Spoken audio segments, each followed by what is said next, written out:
Congo a abrité les 15 et 16 avril les travaux de la 16e conférence des présidents d'assemblées et des régions Afrique de l'APF. C'est ainsi que je reçois pour vous sur ce plateau Franck David Batola, rédacteur en chef pour le compte de Vox TV Pointe-Noire. Comme je l'ai dit tantôt, que vous avez couvert pour le compte de Vox TV la conférence des présidents et de sections de la région Afrique. Que pouvez-vous nous dire des grandes lignes de cet événement? En 2 jours des travaux de cet événement, il s'agit bien de la 16e conférence des assemblées des sections de l'APF, donc l'Assemblée parlementaire de la francophonie. Donc en 2 jours de travaux, les délégués ont décidé, sinon ont pris des résolutions, ont pris des options de poursuivre l'engagement en faveur de la paix et de la sécurité dans l'espace francophone. Vous savez que les pays qui sont membres de cette institution internationale, c'est des pays qui utilisent la langue française en partage. Et justement, hormis la poursuite des engagements en faveur de la paix et de la sécurité dans la zone francophone, il y a aussi élargir la diplomatie parlementaire, donc à travers le dialogue. Et vous savez que il y a parfois des pays qui entrent parfois en conflit ou qui sont parfois en contradiction sur certains sujets qui sont parfois sensibles. Et vous savez que la diplomatie intervient à ce niveau. Bon, et puis c'est pas toujours aussi des sujets sensibles. Ça peut être des questions, par exemple des questions de sécurité, bien que je l'ai déjà évoqué, mais ça peut être aussi des questions d'éducation, des questions politiques, des questions économiques.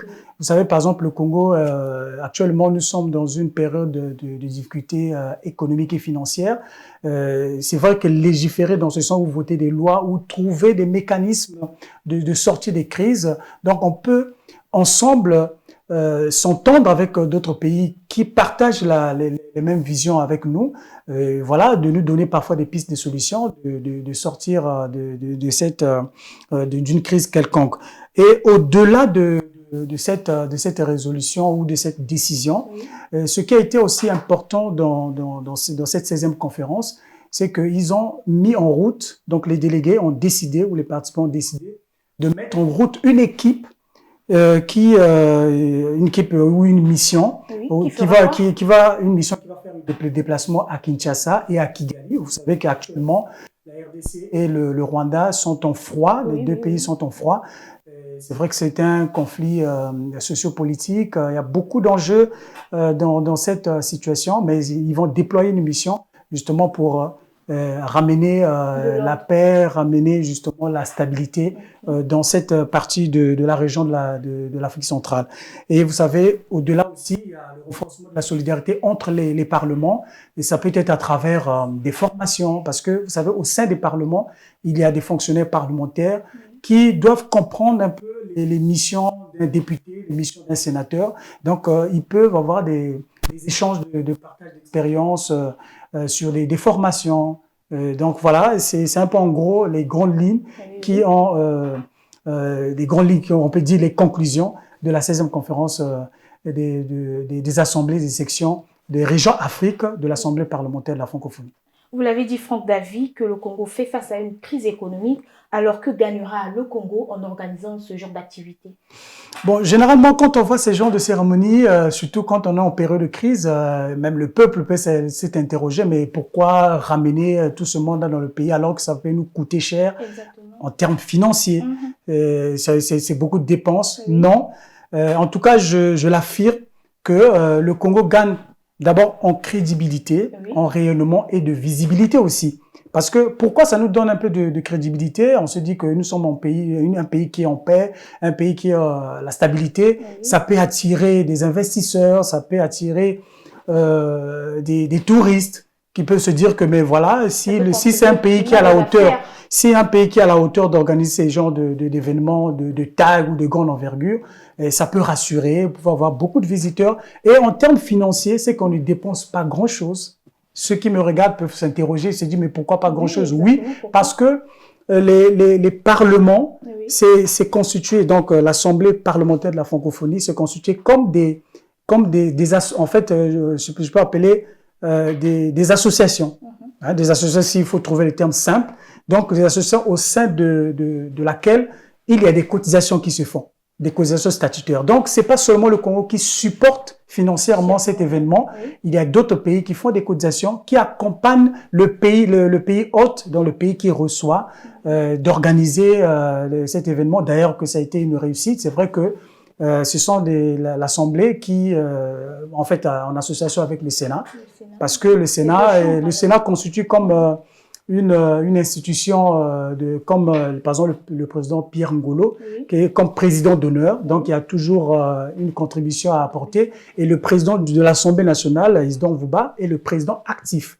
Donc il y a président actif parce que c'est lui qui est dans l'action, et le président d'honneur, évidemment, il a toujours un mot à apporter en ce qui concerne le fonctionnement de cette institution internationale.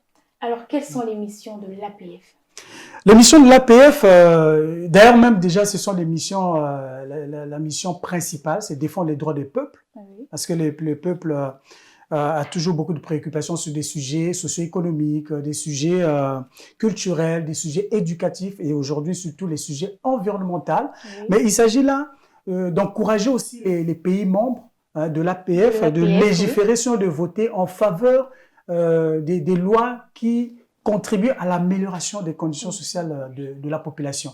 Donc, il ne s'agit pas de légiférer ou de voter pour voter, mais il faut voter des lois, sinon des textes législatifs, mais qui est en lien avec les préoccupations des peuples. Donc, c'est ça qui permet justement au pays vraiment d'évoluer et de répondre aux besoins du souverain primaire qui est le peuple.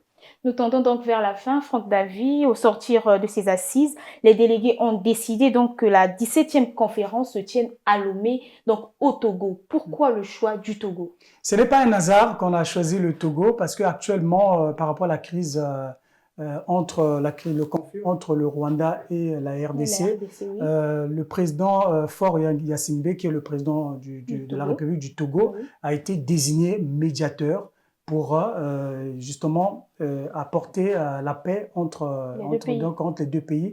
Donc, ça n'était pas un hasard. C'est vrai que la 17e conférence, ça c'était la 16e, oui, donc la 17e conférence va se tenir l'année prochaine, donc en 2026. Mais entre-temps, le président togolais est déjà en voie, puisqu'il a été désigné comme médiateur.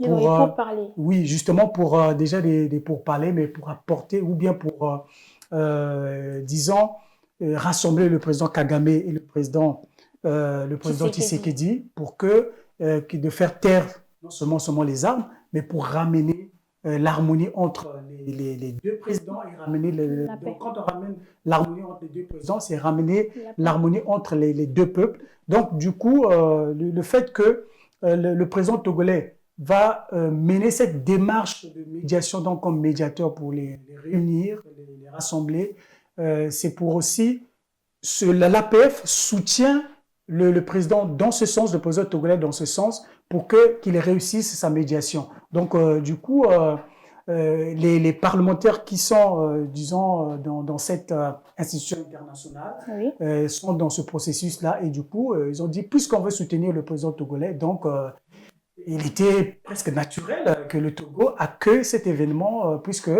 ça fait partie de la démocratie, de la bonne gouvernance, et c'est ça qui cette institution prend, la démocratie, la bonne gouvernance, et puis la stabilité, la paix, la sécurité dans la sous-région. Merci Franck Davy Batola pour tous ces éléments de réponse. Et je disais tantôt, je recevais Franck Davy Batola, rédacteur en chef à Vox TV. Avec lui, nous avons parlé des grandes lignes de la 16e conférence de l'APF. Merci, chers téléspectateurs, de nous avoir suivis. L'information continue sur Vox TV. Je vous dis à très bientôt.